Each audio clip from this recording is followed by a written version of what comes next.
Chapter 4.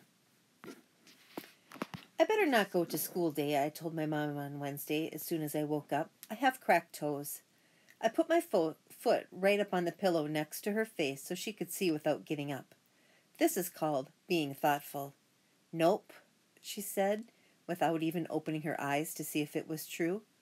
Well, that's not all, I said. I also have a heartbreak of sore irises. Nope, she said again, and she still didn't open her eyes. Actually, I think I have arthritis, I said. Mrs. Jacoby was breathing on me in the elevator the other day, and I must have caught it. Oh, please, she said, but this time she opened one eye, and then she made exactly the sound Polka Dotty used to make when she had a hairball. I grabbed the corner of the quilt and covered my head, but my mom pulled it off again. She took my head in her hands and twisted it around to see all the sides. Too hard, like I wasn't inside it. You've cut off all your hair, she said. You've cut off all your beautiful hair. What on earth were you thinking, Clementine?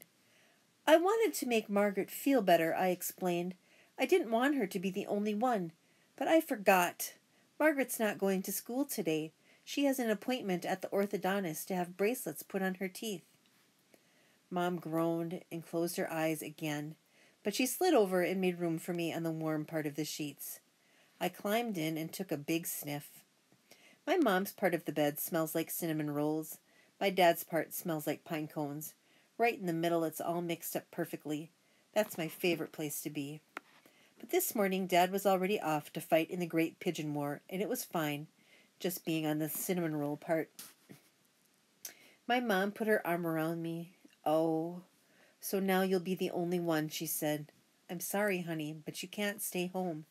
You have to go and face the music. So I had to go to school, which almost turned out to be a very bad mistake, because I almost had to go to the hospital with the ambulance and the sirens and everything. It happened in the principal's office when my teacher sent me there to have a little chat about sitting still. When I walked in, Principal Rice made the hairball sound too. Clementine, she gulped, what have you done? You've chopped off your hair. I was glad she'd answered her question so I didn't have to. Wow, I said instead. Clementine and Rice. We both have food names. Mrs. Rice sealed her lips tight like she was afraid her teeth were going to run away. Then she opened up the note from my teacher. I can't help it, I said before she could start the little chat. I'm allergic to sitting still. Nobody is allergic to sitting still, Clementine, she said. I am, I said. My brother is allergic to peanuts. If he eats one, he gets all itchy and swelled up and he can't breathe right. If I try to sit still, I get all itchy and swelled up, and I can't breathe right. So that means I'm allergic to sitting still. Mrs. Rice squeezed her eyes shut and rubbed her forehead. I happen to know this means, this idea is so bad it's giving me a headache. Because it's the face I make when my mother tells me to visit Mrs. Jacoby. The face never works for me.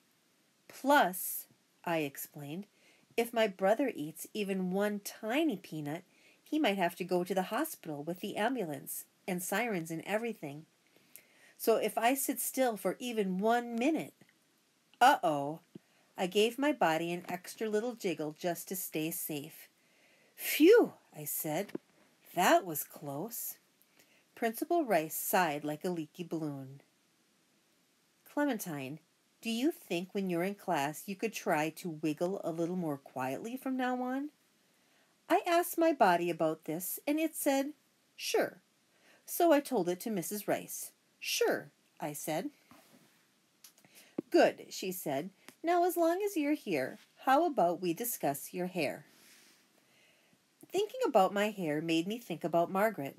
Thinking about Margaret made me remember about her getting bracelets on her teeth. I want bracelets on my teeth more than anything, but then I had a bad thought. What if they had pointy edges? I don't want to have any pointy thing stuck in my mind to worry me all day. So I looked out the window because the only way to erase pointy things is with round things, and clouds are good for that. Right away I saw a cloud that would make a wonderful tattoo. It looked exactly like a dog, if dogs had only 2 legs, on the top, not the bottom. I am not allowed to have tattoos yet, which is unfair, so for now I just draw things on my arm so I don't forget them. But I didn't have a pen. I looked around the desk to see if Mrs. Rice had a tattoo drawing pen, and suddenly I realized something very suspicious. I had never seen Mrs. Rice's arms. They were always in principal sleeves. "Do you have a tattoo?" I asked. "Can I see it?" "What?" Mrs. Rice asked. "Clementine, we were talking about your hair." "That was a long time ago," I reminded her. I added a kind smile, because it's not her fault she has trouble paying attention.